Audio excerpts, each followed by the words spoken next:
Mes chers amis, Boker Tov, Shavua Tov, je suis heureux de vous retrouver. Nous sommes lundi matin et nous nous retrouvons donc pour notre cours de 9 heures, notre cours de réflexion et de petite halakha en passant. Nous sommes aujourd'hui le 18e jour du Homer, Chai Ba Homer, la vie au cœur de cette période du Homer, que nous ayons le privilège, si Dieu veut, de sortir le plus rapidement de cette période difficile pour l'ensemble du peuple d'Israël, pour l'ensemble de l'humanité.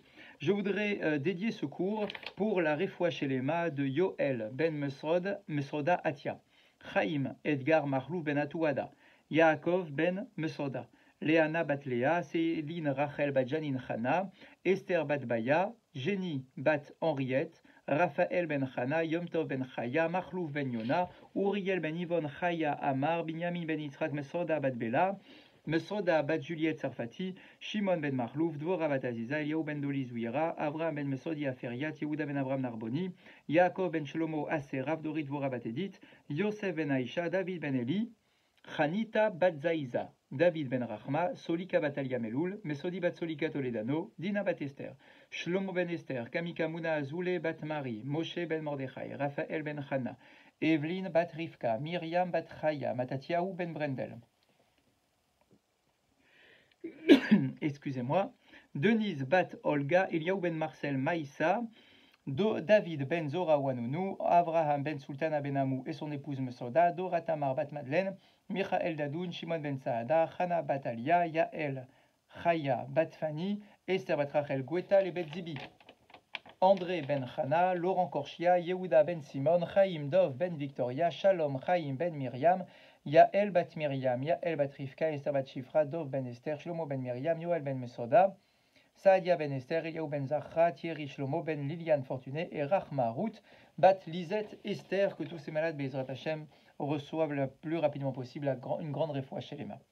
Je voudrais également que ce cours aille pour l'élévation de la Neshama de Nissim ben Laetitia Azogi, Chaim Yaakov ben Esther Lydia Isti, Shalom ben Yehuda Ganem, Meyer Chai ben Abraham Cohen, Zora Georgette bat Esther, Félix Adani ben Emma Simcha, Yosef ben Chana Flak, Marcel Mesrod ben Simi, Zouira Rose bat Simcha, Yehuda ben Penina, Eli ben Chana ben Shimoun, Yosef ben Shalom, Aaron ben Solika, Nina bat Katimasia Rebet Politi, Léa Rivka bat Rachel, Henri Aaron ben Raphaël Matatia, Chai Victor ben Yakuta, Roger Chai Barou ben Abraham Koskas, Yehuda Baralia, Abraham ben David ve Esther, Pinchas ben Shemuel Cohen, Lucien Mesrod ben Mimoun ve Joar, Yitzhak Cohen ben Rachel, Rav Reuven Mesrod ben Esther Chamou, Yosef ben Esther Tobol, Mordechai ben Chana Asoulin, Claudine Chamsa Michal bat Simcha, Arlette bat Léa Samama, Yolon Ejma Alimi, Shlomo ben David Aserav, Shalom ben Yosef, Yitzhak ben Lezer, André Allegria bat Julia Biton, Harry, Henri, Chaim ben Simcha Perez, Simon Perez, Rivka bat Elise, Eliaou ben Marlouf Cohen Saban,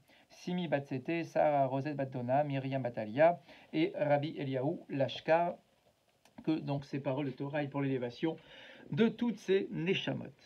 Nous avons ce matin dans notre étude pour aujourd'hui un enseignement du Havot des Rabbi Nathan. Al-Aharon à Cohen, à propos du comportement du personnage d'Aaron, le frère de Moshe. Il est écrit dans le livre de Malachi, Torah Temet Aïta Befiou.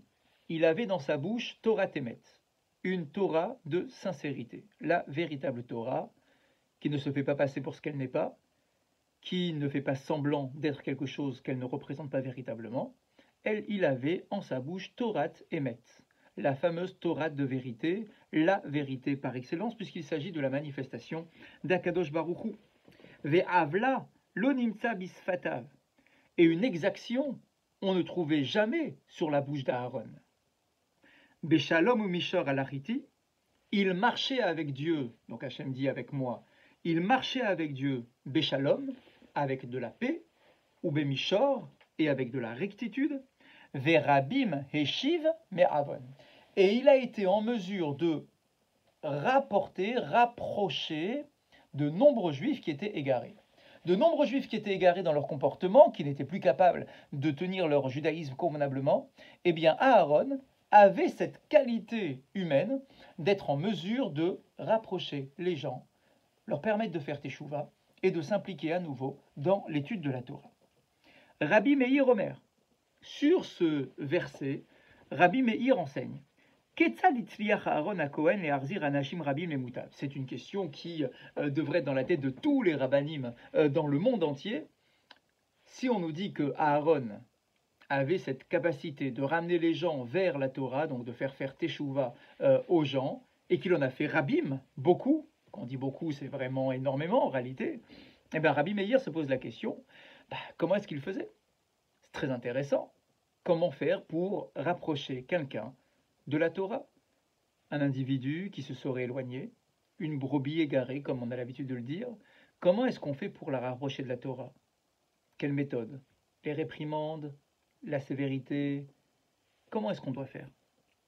Et voilà ce qu'on nous raconte. Kacher aya Aaron me'aler baderer, lorsque Aaron était en chemin, ou pagash be'adam ra, ou be'adam racha, et qu'il rencontrait un homme mauvais ou un homme mécréant. Il connaît son peuple, Aaron, il voit quelqu'un, il le connaît, il connaît son comportement, il sait que c'est un rachat, il sait que c'est un mécréant. Ou kidem oto bevirkat shalom levavit. Eh bien, on nous dit que Aaron était le premier à aller vers cette personne pour lui présenter un shalom, pour lui dire bonjour de manière chaleureuse. Les Machorat, le lendemain, Kacher Amadoto Aish Bifne Pitouil à Asot d'Avarasour, lorsque le lendemain, cet homme se retrouvait à nouveau en mesure de faire l'erreur qu'il avait l'habitude de réaliser, donc de tomber dans la même faute, d'être dans le même environnement, dans le même contexte, dans lequel généralement il commet la faute,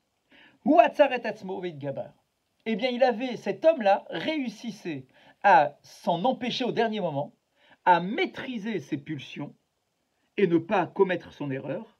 Be'omro, en se disant, donc quel était l'argument qui était dans sa tête pour l'empêcher de commettre sa faute, Be'omro, il se disait, il se disait, mais comment est-ce que j'oserais demain, lorsqu'à nouveau je vais croiser Aaron sur le chemin, Aaron à Cohen, et qui va venir vers moi comme il a l'habitude de le faire pour me dire shalom, pour me dire bonjour et pour créer un lien avec moi, avec tout son cœur. Comment est-ce que je pourrais oser lever le regard sur Aaron? Comment est-ce que j'oserais lever la tête, le visage, et me tenir droit face à Aaron, alors que je sais que j'ai commis la même faute la veille ou l'avant-veille? Je sais que je vais croiser à nouveau Aaron et que je vais être gêné de me tenir face à lui si je sais au plus profond de moi-même, sur ma conscience, qu'il y a une faute que je n'arrête pas de commettre. Animit bayesh mimenu, j'ai honte de le retrouver si jamais je commets cette faute. Arewa marli, shalom kolkar yafé. Cet homme m'a présenté un shalom tellement sincère lorsque je l'ai croisé la veille. Comment est-ce que je pourrais aujourd'hui commettre à nouveau une faute? Et donc voilà comment est-ce que les gens sans péché se séparaient de leur faute. Sur Aaron, on sait beaucoup de choses. D'ailleurs, on a déjà fait un cours ensemble il y a quelques jours de cela maintenant, où on nous dit que Aaron était connu pour une chose en particulier au sein du peuple d'Israël, Oev Shalom et Rodev Shalom. C'est un homme qui aime la paix et qui recherchait la paix. Ou alors Echad Mehem Ve'amarlo, lorsqu'il voyait deux personnes qui étaient disputées, alors vous savez comment est-ce que Aaron faisait. Il allait voir un des deux personnages, et il racontait quelque chose qui était faux. Et il allait dire à cet homme-là, regarde, comment tu as pu te disputer avec ton ami, ton ancien ami, d'accord, comment tu as pu te disputer avec lui, mais regarde comme il a de la peine pour ce qui s'est passé, peut-être qu'il t'a vexé, peut-être qu'il s'est passé quelque chose entre vous, mais regarde, je sais qu'il a de la peine, j'ai été le voir, il m'a dit qu'il avait de la peine et qu'il ne savait pas comment rétablir et recréer le lien avec toi.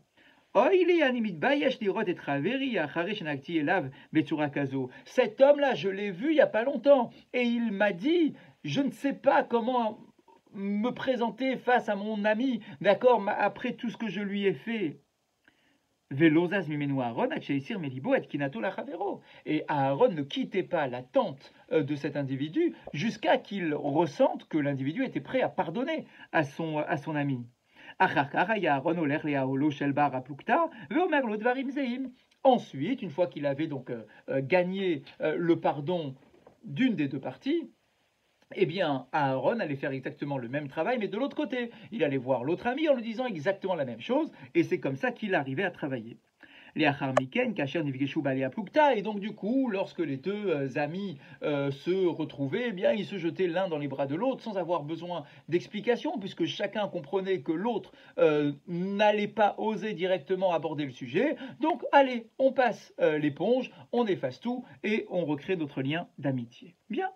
Donc, l'histoire de la paix que que Aaron aimait, Oev Shalom et Rodev Shalom, ça c'est une histoire qui est connue. Mais je voudrais qu'on reste sur le premier sujet, lorsqu'on nous dit que Aaron était en mesure de rapprocher les gens de la Torah, mais en leur permettant de faire teshuva en réalité, en les séparant de leurs anciennes fautes, de leurs anciennes erreurs. Et vous vous rendez compte si on était capable de faire une chose pareille, s'il y avait des gens aujourd'hui comme Aaron, des gens qui pourraient parler à certains juifs qui seraient un peu éloignés de la Torah ou qui volontairement se détacheraient de la Torah. Vous imaginez, si on avait des personnages comme Aaron aujourd'hui, comment est-ce qu'on fait? Alors d'accord, on n'est pas Aaron, on n'est peut-être pas tous des Kohanim non plus, mais quand même, comment est-ce qu'Aaron procédait pour réussir cet exploit de rapprocher les gens de la Torah? Et on nous dit comme ça.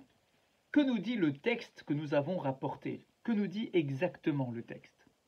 Amirat Shalom shel Aaron, lorsqu'on nous dit qu'Aaron allait dire bonjour, donc lorsqu'il croisait dans la rue un individu qui était un mécréant, d'accord, on nous dit que c'était lui le premier à aller vers cette personne-là et qui lui disait bonjour. Bon, d'accord, on va dire bonjour, c'est déjà pas mal, hein, c'est déjà pas mal. Des fois, lorsque je vois un mécréant, j'ai plutôt envie de m'en aller, d'accord, et absolument pas de le croiser. Il y a des gens comme ça, d'accord. Donc déjà, on apprend d'Aaron que lorsque je vois un mécréant, eh bien, je suis pas obligé de changer de trottoir et de faire comme si je ne l'avais pas vu, d'accord. Mais au contraire, c'est un membre du peuple d'Israël. Je dois me sentir concerné par sa vie et par ses erreurs, et je dois tout faire pour l'intégrer au groupe, et non pas le détacher encore plus que ce qu'il n'est. D'accord. Donc du coup, on dit qu'Aaron allait lui en premier vers cet individu pour lui dire shalom. Donc on apprend déjà quelque chose d'intéressant. Bien, mais on nous dit quelque chose de plus dans le texte.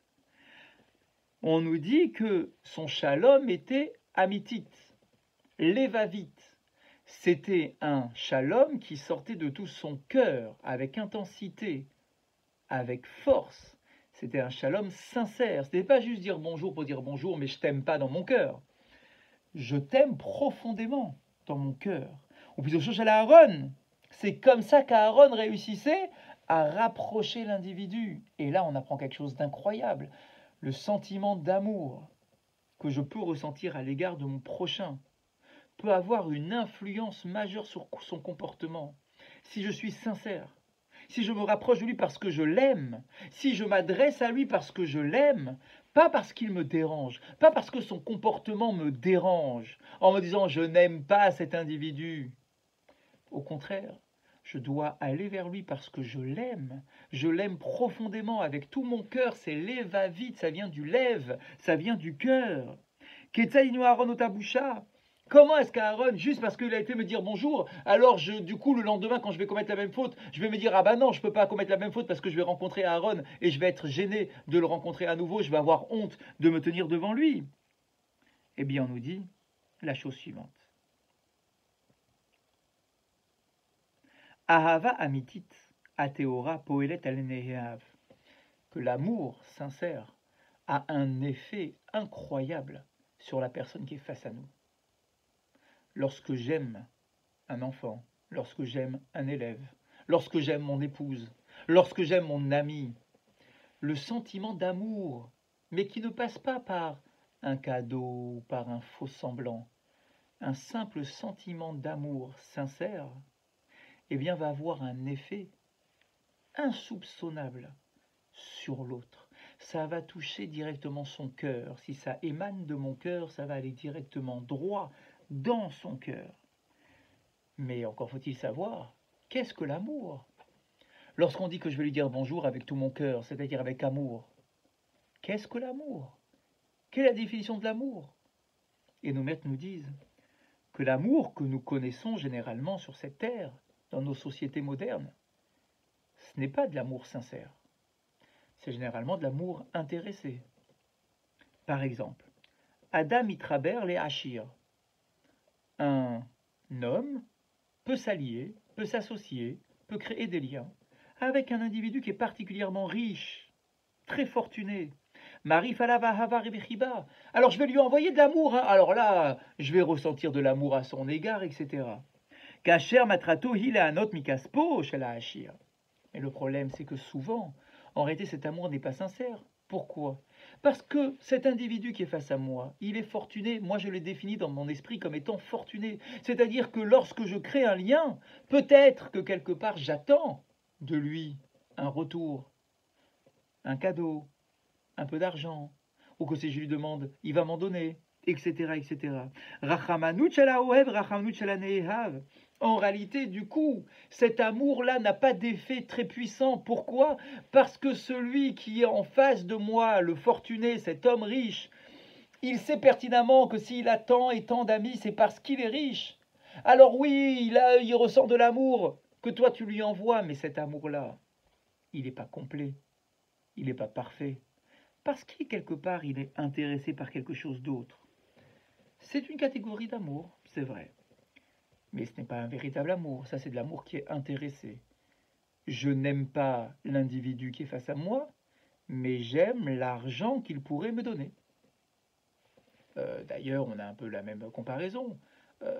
Lorsque vous dites « j'aime le poisson », j'aime le poisson. En réalité, vous n'aimez pas les poissons. Parce que si vous aimiez le poisson, vous ne seriez pas en train de le cuire et de le manger. En fait, vous n'aimez pas le poisson, parce que si vous aimiez le poisson, vous serez en train de libérer les poissons, de ne pas acheter des poissons morts. Si vous aimez, ce que vous aimez en réalité, ce n'est pas le poisson, c'est le goût délicat du poisson sur votre langue et dans votre palais. C'est ça que vous aimez. Donc en réalité, cet amour-là qui est l'amour intéressé, en fait, c'est que vous aimez vous-même. J'aime pas le poisson, j'aime moi quand le poisson est dans ma bouche et qu'il dégage une certaine saveur, certains arômes. D'accord, c'est ça que j'aime. Donc en réalité, je m'aime moi-même. Pareil avec le lien entre les hommes et les femmes. J'aime ma femme. Et qu'est-ce que tu aimes en ta femme? Est-ce que tu aimes la personnalité de ta femme? Ou bien est-ce que tu aimes le bien que toi tu arrives à tirer de ta femme? Ça n'a rien à voir. Absolument rien à voir. Cet amour-là est intéressé. Cet amour-là n'est absolument pas intéressant. Il existe malheureusement très souvent dans notre société, mais il n'est pas intéressant. Ce n'est pas le véritable amour. Le véritable amour, c'est un amour qui est totalement désintéressé. Ça veut dire j'aime l'autre simplement parce que c'est l'autre. Il est là face à moi. Il fait partie de ma famille. C'est mon épouse. Pourquoi tu l'aimes? Je l'aime parce que j'aime ses traits de caractère, j'aime ce qu'elle représente, j'aime ses valeurs, j'aime son moteur, ce qu'elle est au plus profond d'elle-même. Quand Aaron rencontrait quelqu'un, il n'était pas intéressé par quoi que ce soit, si ce n'est du bien-être de celui qu'il croisait et du bien-être de l'ensemble du peuple d'Israël. Et ça, un homme qui commet une faute et qui sent qu'on va vers lui pour le rapprocher, mais pas parce qu'on est intéressé par quoi que ce soit, mais simplement parce que on l'aime et qu'on lui fait comprendre qu'on l'aime, parce qu'on s'intéresse à sa vie, à son existence, et qu'on lui parle convenablement, qu'on ne lui fait pas des reproches tout au long de la journée, mais qu'au contraire, je suis le premier à aller vers cette personne pour lui dire bonjour. Mais sincèrement, eh bien, l'effet que cela pourra avoir sur cet individu est effectivement absolument incroyable. Et donc voilà ce qu'on nous dit sur Aaron. Aaron, il aimait la paix, mais pas n'importe quelle paix. La véritable paix, le véritable shalom, lorsqu'il voyait des gens, lorsqu'il voyait des membres du peuple d'Israël, lorsqu'il voyait des gens même mécréants, il n'avait pas peur d'aller vers ces personnes-là. Et pour nous, c'était une leçon énorme dans notre quotidien, dans notre vie communautaire, où on a tous des niveaux de religiosité qui sont différents. D'accord, il y en a des plus, il y en a des moins, il y en a des beaucoup moins, il y en a des beaucoup plus. D'accord, on nous dit quoi? Mais est-ce que tu peux être beaucoup plus qu'Aaron? Aaron à Cohen, le grand Cohen, le premier Cohen Gadol? Et quand on nous dit qu'il allait croiser quelqu'un qui était un mécréant, c'était un véritable mécréant, ce n'était pas juste un simple juif, c'était un véritable mécréant. Et malgré tout, il n'avait pas peur. Il allait voir cette personne il lui parlait avec tout son cœur. Et le simple fait de lui parler permettait à cet individu de se rapprocher de la Torah et de faire teshuva, quelque chose d'absolument incroyable dans le comportement que nous devons avoir vis-à-vis des autres membres de notre communauté. Pour la halakha de ce matin, eh bien, on a tout simplement la symétrie de la halakha qu'on a vue la semaine dernière, jeudi dernier. On a dit exactement la même chose pour les fruits. Si jamais je fais bouillir un fruit dans de l'eau et que je récupère cette eau, quelle est la bracha que je dois réciter? Alors on avait vu deux opinions, l'opinion du Shulchan Aruch et la façon dont les décisionnaires tranchaient malgré l'opinion du Shulchan Aruch. Voilà ce qu'on dit maintenant pour les légumes. Si jamais je fais bouillir des légumes et que je retire les légumes et que je ne garde que l'eau, je n'ai pas mixé les légumes dans l'eau, c'est simplement l'eau de cuisson, et que je veux boire cette eau parce qu'elle a un goût, un arôme, quelque chose qui m'intéresse. Quelle est la bénédiction que je dois réciter sur cette eau? Katav Shulchan Aruch. Le Shulchan Aruch écrit Maïm shebishelu baem yirakot. Si j'ai de l'eau dans laquelle j'ai fait cuire des légumes, vekilulta mayirakot, et que cette eau récupère le goût des légumes. Achoté et amaïm, celui qui boit cette eau, même s'il ne mange absolument pas les légumes, mevarech alehem, il devra faire la bracha qui correspond aux légumes en question, donc la bracha de Boré Peri Ha'adama. Ça, c'est de ce que dit le Shulchan Aruch tout de même. Mais Poske Bnei Sfarad, Matinu Shekadvu, dans les décisionnaires séfaradim, on trouve une opinion qui nous dit D'après ces décisionnaires-là, on nous dit que non, tu dois faire la bracha du Sheakol.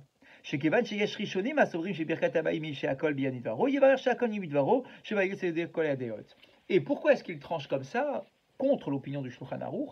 Tout simplement parce qu'il y a d'autres rishonim qui considèrent que lorsque tu bois cette eau, la bracha que tu dois faire, c'est Sheakol, et non pas Boré Peria Adama, parce qu'il n'y a pas de fruits, il n'y a pas de légumes dedans, il n'y a que de l'eau. D'accord? Donc du coup, les décisionnaires nous disent, comme c'est un doute à propos d'une bénédiction, le principe nous le connaissons, celui qui a un doute sur une bénédiction doit faire la bracha, la kula, la bracha la plus permissive, la plus large, et donc ils devront faire la bracha de Sheakol. Medvarim Amorim, dans quel cas est-ce que nous parlons exactement? Bien évidemment, c'est un cas dans lequel je ne mange pas les légumes en question.